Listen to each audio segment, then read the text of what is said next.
They lied to you about spiritual awakening.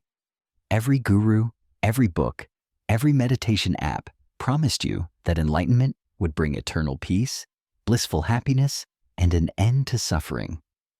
But Carl Gustav Jung, the revolutionary psychologist who mapped the human psyche like no one before him, discovered something far more disturbing. He found that spiritual awakening isn't the beautiful destination everyone promised. It's actually the beginning of the most challenging journey of your life. What I'm about to reveal will shatter every comfortable belief you have about enlightenment.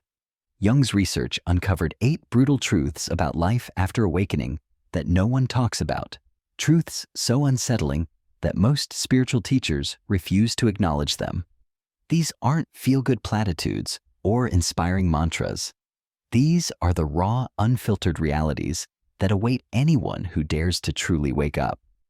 If you're ready to face the truth about what spiritual awakening really means, not the fairy tale version, but Jung's unflinching psychological reality, then hit that subscribe button and ring the notification bell right now. Because what you're about to discover will change everything you thought you knew about consciousness, growth, and what it actually means to be awake in this world. The first brutal truth Jung discovered is that every relationship in your life will fundamentally change or die after spiritual awakening. This isn't metaphorical death. This is the literal end of relationships as you knew them. When you begin to see through the illusions that most people live by, when you stop participating in the collective unconscious patterns that bind society together, you become incompatible with your former life. Jung called this the problem of opposites. Before awakening, you could relate to others through shared illusions, common complaints, and mutual unconsciousness. You bonded over drama, gossip, surface-level concerns, and the comfortable lies that make ordinary life bearable. But after awakening, these connections become impossible to maintain authentically. Your family will accuse you of becoming cold or distant when you stop enabling their dysfunction. Friends will drift away when you no longer participate in their endless cycles of drama and victimhood. Romantic relationships will crumble when your partner realizes you're no longer the same person they fell in love with. Even your relationship with yourself dies. The person you thought you were simply ceases to exist. This isn't because you become superior or judgmental. It's because awakening creates what Jung termed differentiation. You become fundamentally different in how you perceive and interact with reality. You can't unsee what you've seen or unknow what you've learned. The innocent, unconscious version of yourself who could participate in collective delusions is gone forever. Most people experiencing this phase panic and try to force their old relationships to work, leading to immense suffering for everyone involved. They attempt to shrink themselves back down, to become unconscious again, to fit into relationships that no longer serve their evolved consciousness. But Jung warned that this regression is impossible. Consciousness, once expanded, cannot contract without severe psychological damage. The second brutal truth that Jung uncovered is that the dark night of the soul isn't a one-time event. It returns cyclically, often more intensely than before awakening. Most spiritual seekers believe that once they've experienced their initial dark night and emerged into the light, they're done with suffering. This is perhaps the most dangerous misconception in all of spirituality.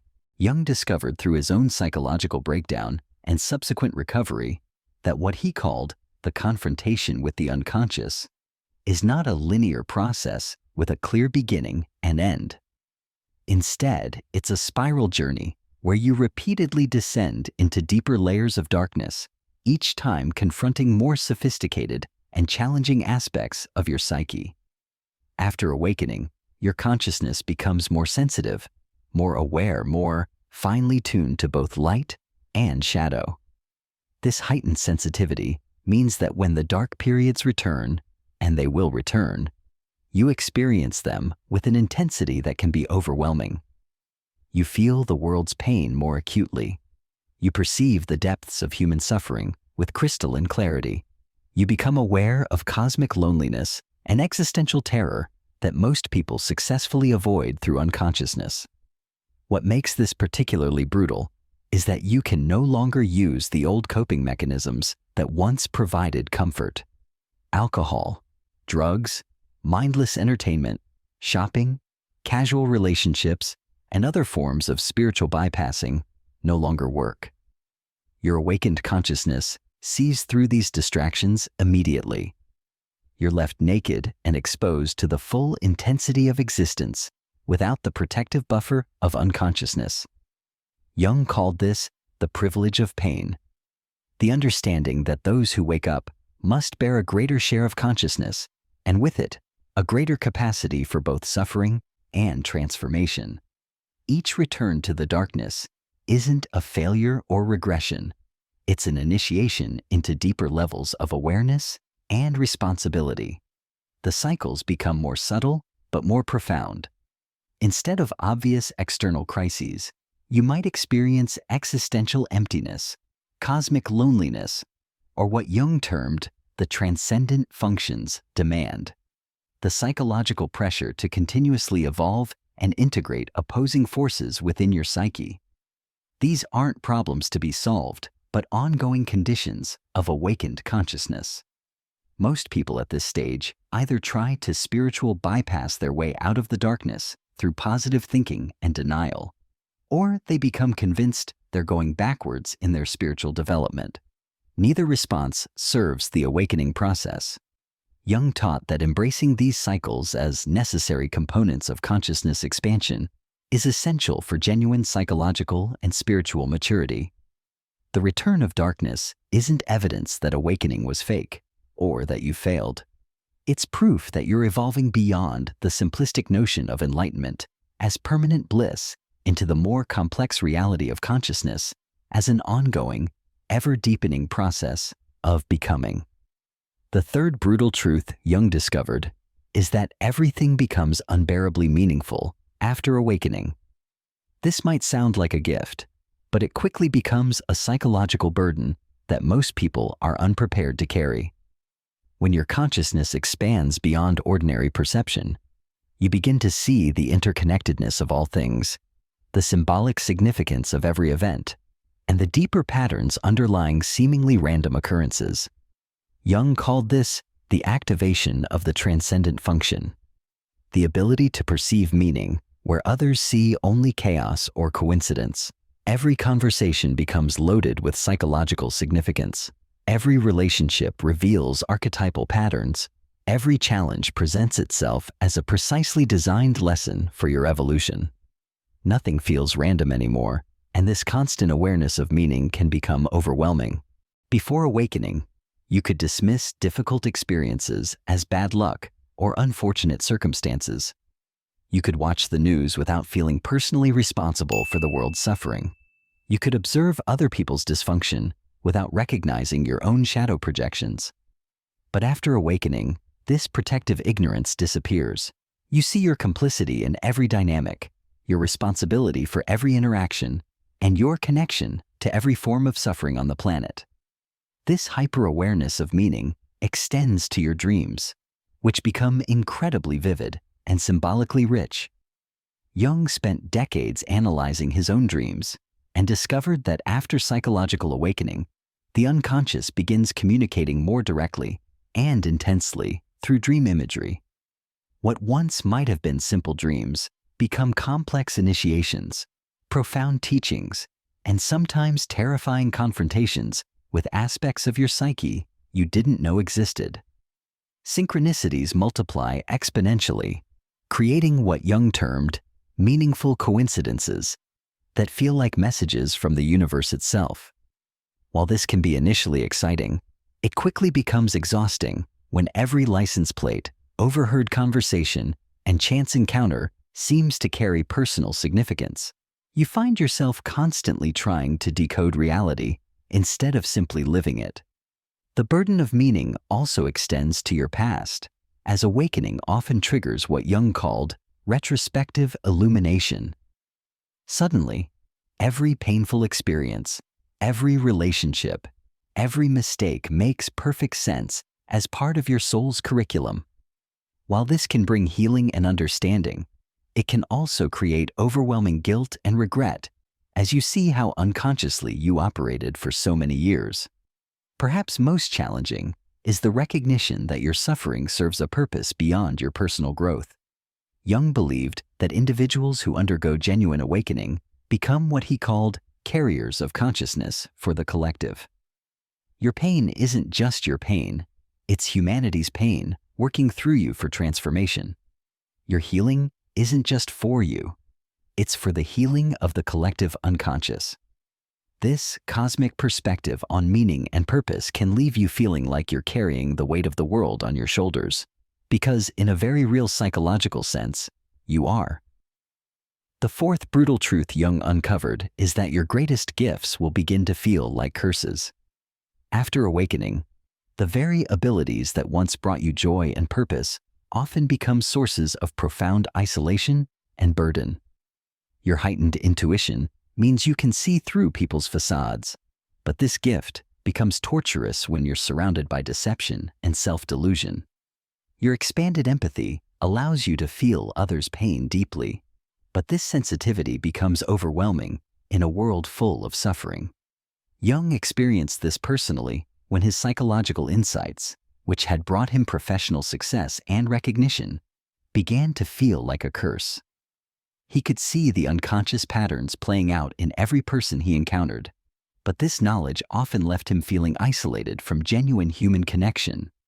He wrote extensively about what he called the curse of consciousness, the way that expanded awareness can become a prison of its own making. If you're naturally intuitive, awakening amplifies this gift to the point where you can read people's energy, motivations, and unconscious patterns with startling accuracy.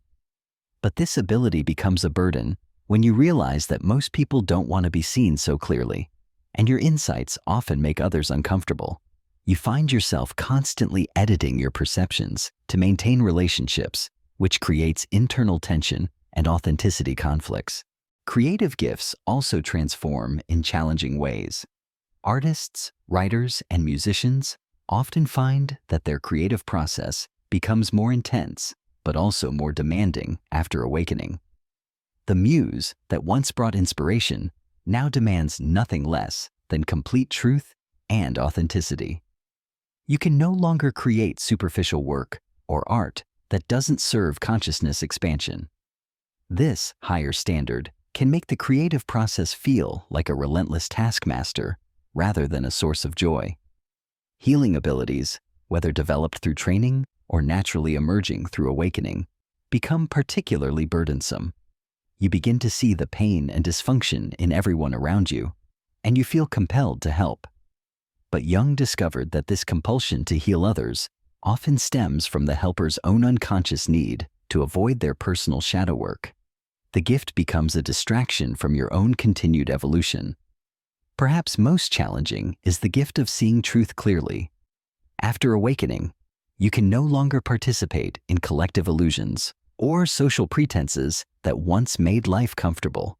You see through marketing manipulation, political theater, and social conditioning with uncomfortable clarity. This gift of discernment, while valuable, often leaves you feeling like an alien in your own culture. Jung called this phenomenon the differentiation problem. Your gifts don't disappear after awakening. They become more refined and powerful, but they also become more isolating because they separate you from unconscious participation in collective life. You become what he termed a conscious individual, someone who can no longer merge unconsciously with groupthink or mass consciousness. The tragedy is that the very abilities that make you uniquely valuable to the world also make it harder to find your place within it. The fifth brutal truth Jung discovered is that loneliness transforms into something cosmic and almost unbearable after awakening. This isn't the ordinary loneliness of lacking social connections. This is what Jung called metaphysical isolation, a recognition that consciousness itself is fundamentally alone in its journey toward individuation and self-realization. Before awakening, loneliness could be solved by finding like-minded people, joining communities, or forming intimate relationships. But after awakening, you realize that every conscious being is ultimately walking their path alone, and no amount of external connection can bridge the fundamental gap between individual consciousness and the mystery of existence itself. This recognition can be devastating for those who expected spiritual growth to lead to greater unity and connection. Jung experienced this cosmic loneliness intensely during his own confrontation with the unconscious. He wrote about feeling completely isolated in his psychological discoveries, unable to share the depth of his insights with even his closest colleagues and friends. He realized that each person must make their own journey into the depths of their psyche, and no one can do this work for another, or even fully understand another's experience of it. After awakening, you begin to understand what Jung meant when he said that the most terrifying thing is to accept oneself completely. You realize that self-acceptance isn't just about embracing your personality quirks or past mistakes. It's about accepting your ultimate aloneness in the universe and your responsibility for creating meaning in what might be an inherently meaningless existence. This cosmic loneliness is amplified by the fact that most people around you are still operating from unconscious patterns, making genuine connection increasingly rare. You find yourself surrounded by people but feeling profoundly alone because you can no longer engage authentically in surface-level interactions or participate in collective unconscious behaviors. The gap between your internal reality and the external world becomes a chasm. If you've made it this far in understanding Jung's brutal truths about awakening, you're clearly someone who values deep psychological insights over comfortable illusions. Make sure you subscribe to this channel and hit that notification bell, because we're going to continue exploring the most challenging aspects of consciousness expansion that no one else is willing to discuss. Your journey into authentic awakening depends on understanding these realities. The cosmic nature of this loneliness also stems from what Jung called the God image problem. After awakening, you often lose the comfort of traditional religious beliefs, while not yet having developed a mature relationship with the transcendent. You find yourself in a spiritual no man's land, too conscious for conventional religion, but not yet established in your own direct relationship with the divine mystery. This phase can last for years, creating a spiritual homelessness that's unlike anything you experienced before awakening. You're no longer satisfied with borrowed wisdom or secondhand spiritual experiences, but you haven't yet fully developed your own authentic spiritual practice and understanding. The final brutal truths Jung discovered complete the devastating reality of life after spiritual awakening. The sixth truth is that you cannot save anyone, no matter how clearly you see their patterns or how much you love them. This realization destroys the savior complex that drives many people towards spiritual seeking in the first place. You watch people you care about making destructive choices while being powerless to prevent their suffering, understanding that their pain is often necessary for their own awakening process. The seventh truth is perhaps the most insidious. The ego doesn't disappear after awakening. It evolves into its most dangerous and sophisticated form. Jung called this the spiritual ego, or the inflated ego. This evolved ego convinces you that you're enlightened while subtly maintaining all the same patterns of superiority, judgment, and separation as before. It's more dangerous because it's harder to detect and often masquerades as humility or spiritual wisdom. This spiritual ego can manifest as subtle condescension toward those who aren't awakened, a secret sense of being chosen or special, or an addiction to being the wise one who helps others. It creates what Jung termed psychological inflation, an unconscious identification with archetypal energies that makes you feel like you're channeling divine wisdom when you're actually projecting your own unconscious material onto others. The eighth and final brutal truth is that the journey never ends, it only accelerates. There is no final destination called enlightenment, where you can rest in permanent peace and understanding. Instead, Jung discovered that consciousness expansion is an endless spiral of deeper initiations, more challenging integrations, and increasingly subtle forms of self-deception to uncover and transcend. Each level of awakening reveals new layers of unconsciousness. Each integration of shadow material uncovers deeper shadow aspects. Each spiritual insight opens doorways to more profound mysteries and more demanding forms of psychological work. What begins as a search for peace and happiness becomes an relentless commitment to consciousness expansion that demands everything you have and then asks for more. Jung called this the endless analysis. The recognition that psychological and spiritual development is not a problem to be solved, but a mystery to be lived. The goal shifts from achieving a final state of enlightenment to developing the capacity to remain conscious and responsive to whatever life presents, moment by moment, without the comfort of a fixed identity or permanent spiritual achievement. This acceleration can feel overwhelming because just when you think you've mastered one level of consciousness, life presents you with entirely new challenges that require you to expand beyond your current capacity. The universe seems to have an endless appetite for your growth, never allowing you to settle into a comfortable spiritual identity or rest on past achievements. Understanding these 8 brutal truths doesn't diminish the value of spiritual awakening. It simply prepares you for the real journey ahead. Jung's gift was his unflinching honesty about the true cost and ongoing demands of consciousness expansion. Those who can embrace these realities without spiritual bypassing or denial discover that authentic awakening, while challenging, leads to a depth of meaning and aliveness that makes every difficulty worthwhile.